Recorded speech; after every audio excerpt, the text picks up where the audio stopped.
I would press this brake, and I could see you guys in the mirror, and you, Julia, you're right here. And I just had no idea if the car was going to stop. You know, I'm putting my everything I have trying to stop, and it would always just barely stop.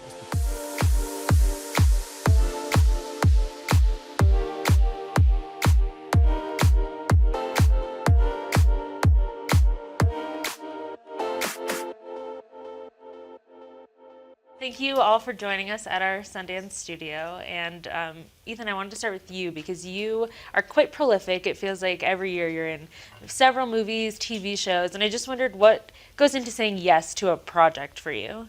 I woke up thinking about that this morning. Like, what's my problem? Like, why can't I sit still? Like, why do I have to work so much? But I love it. You know, I mean, I know I'm amazed some people, they do like one movie every 5 years or something like that. And I really like making movies. I started when I was young, and I fell like madly in love with the process. And when a movie works and comes together, it happens because of a group of people. You can't do it alone. It's not. It has a little magic attached to it. And once you've felt that feeling of making something bigger than yourself or being a part of something, and you watch it connect with audiences, I chase it, and I'm just like chasing it. And then for the rest of you all, what for this project in particular also went into the yes for you? What appealed to you about working on this film? I know for me, it was just the script. One of the best scripts I'd ever read, and I saw like a sort of, like just a visual of the whole, like I saw it, and I think when that happens, it feels right. And then when you audition and the lines work and it's not hard to memorize, you're like, okay, this is all feeling sort of in line. And then Pat and Ethan and Julia, Yeah, I really responded to the script. I loved the texture of it.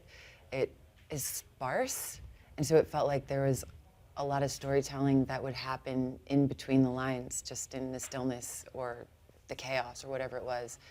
And then I think for me it's also, especially as time goes on more and more so, the people. And I Zoomed with Patty, and we have a mutual friend, and I just knew it would be a great experience and we'd all be in great hands. And you want to like throw yourself into something. You want to feel like you want to throw yourself, like you're drawn to it, you have to.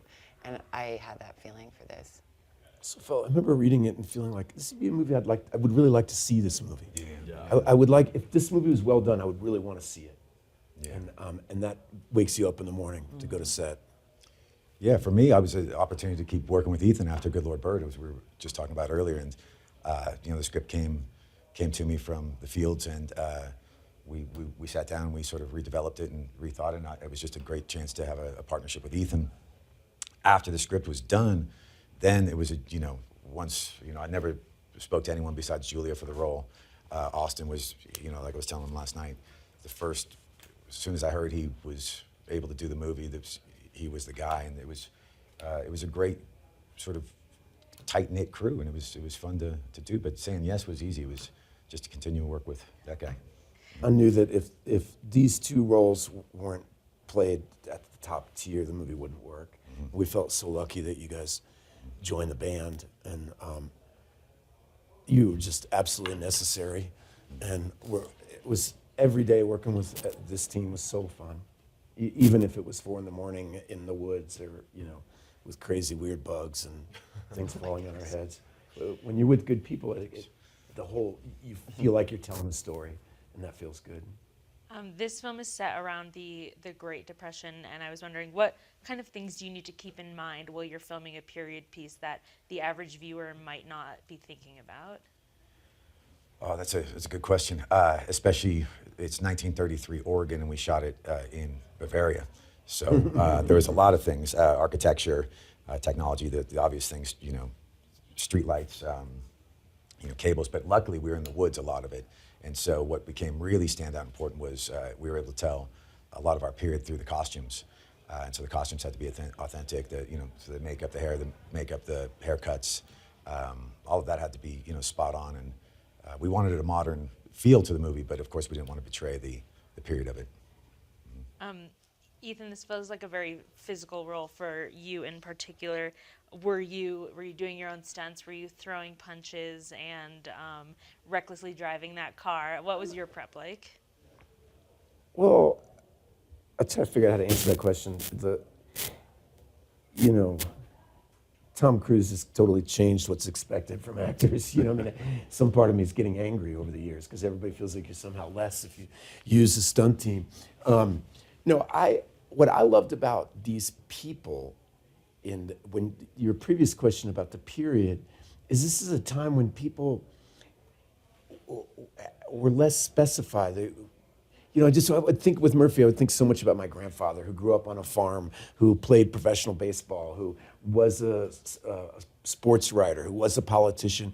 People had a much more diverse skill set he could plant things and fix an engine. And my life feels so specialized. I know about this one thing, and it feels somehow smaller. And I love this world of these human beings.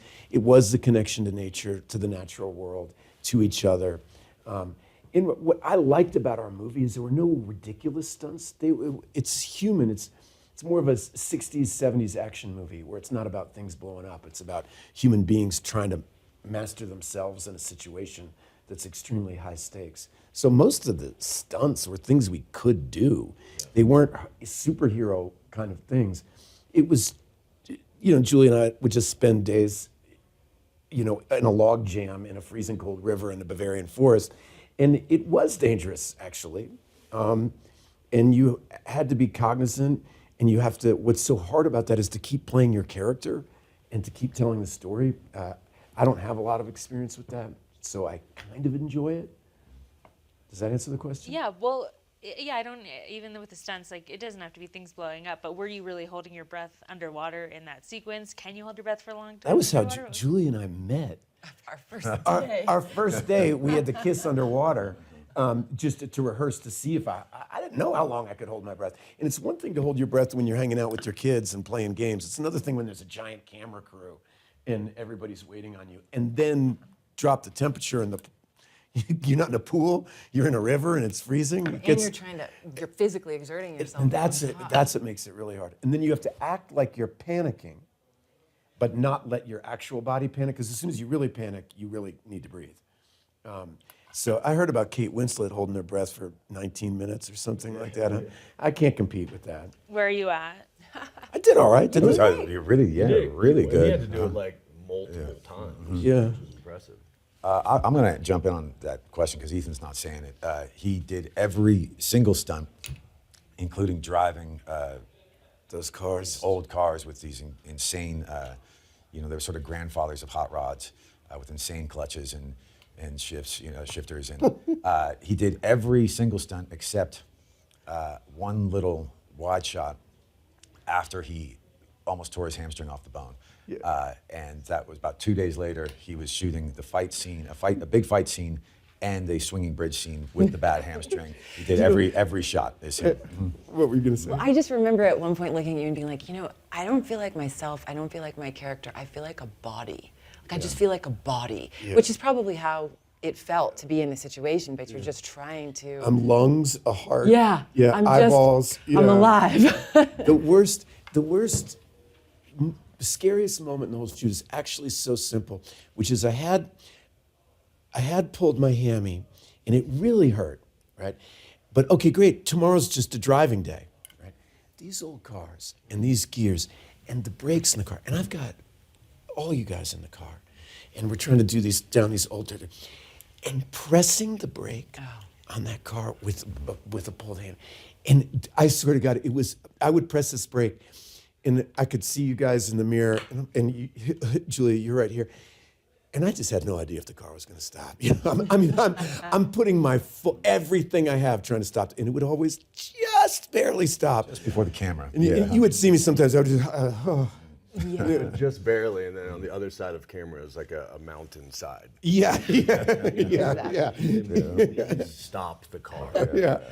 Oh, that was absolutely terrifying because you get the actor part of you really wants the shot. Yeah.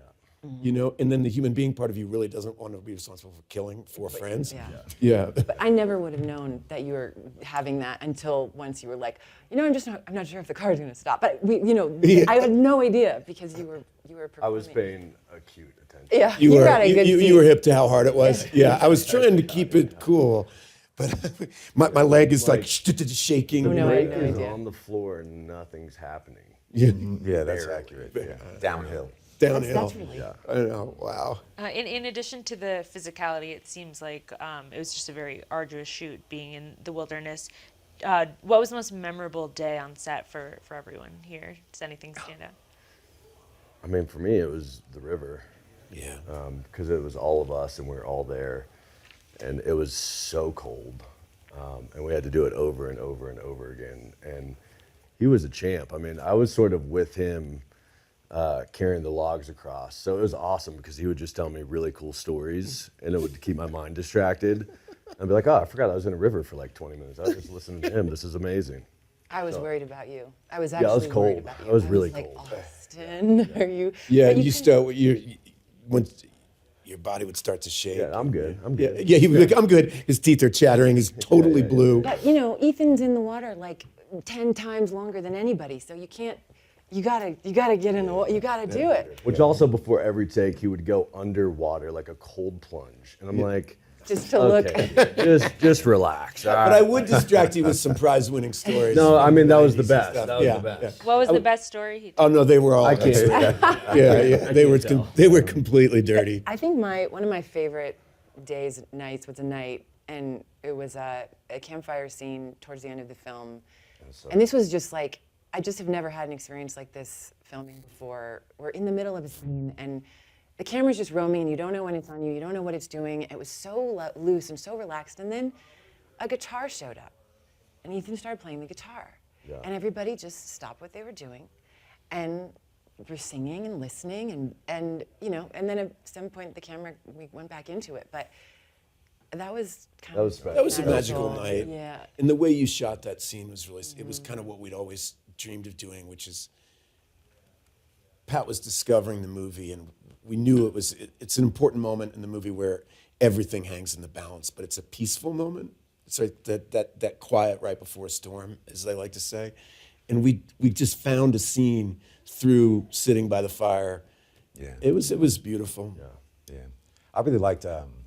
Was memorable. Obviously, was the very first day because it seemed surreal after so long. The gestation period was so long, and we had to shoot with Russell right off the bat. So it was some simple scenes with Ethan and Russell, and it was like I said, it was like watching Djokovic and Federer hit the ball, and it was great watching these guys.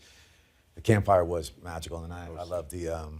I liked the river scenes. I enjoyed watching Yeah, these yeah, guys in the well, water. he was in the warming tent.